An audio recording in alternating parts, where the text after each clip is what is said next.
రే మామా, మనం మిడిల్ క్లాస్లో పుట్టి చచ్చిపోతున్నామే, మామూలుగా కాదు. మరి డాక్టర్ బిఆర్ అంబేద్కర్ ఏమైపోయాడు రా? దళితుల్లో పుట్టాడే, గొప్ప వ్యక్తిరా. అతను ఎంత కష్టపడ్డాడో. డబ్బు కోసం ఆశపడలేదు, చదువు కోసం ఆశపడ్డాడు అంతే. చదువుని ఎవరు దొంగలించలేరు, డబ్బులు దొంగలించగలరు, ఆస్తిని దొంగలించగలరు, బండిని, చైన్ని, ఫోన్ని, ఏదైనా దొంగలించగలరు. చదువు ఉంది కదా, చదువునైతే దొంగలించలేరురా. చదువుకుంటే ఉన్నత శిఖరాలకు వెళ్తారు. కానీ మనకు చదవడం నచ్చదు కదా. చదువు లేకపోతే ఏమైంది? హార్డ్ వర్క్ ఉంది కదా, గుద్దలో సత్తా ఉంది కదా. కష్టపడు, శ్రమించు, మంచిగా చూసుకో ఇంట్లో వాళ్ళని, నువ్వు మంచిగా ఉండు, నలుగురికి హెల్ప్ చేయి, అన్నం పెట్టు, చాలు ఈ లైఫ్కి. ఏదో పీకేసి పెద్ద పీకుడు కానీ నేను చెప్పట్లేదు, నేనేం పెద్ద పీకుడు కానీ కాదు, నువ్వు అంతకంటా కాదు.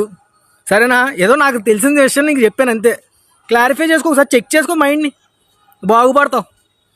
నువ్వు బాగుపడితే చాలు, ఆటోమేటిక్గా దేశం బాగుపడుతుంది. నేను బాగుపడతాను, కొంచెమైనా ఈ మాటలు చెప్తాను కదా, నేను బాగుపడాలి. సరే మరి ఉంటా, నమస్తే.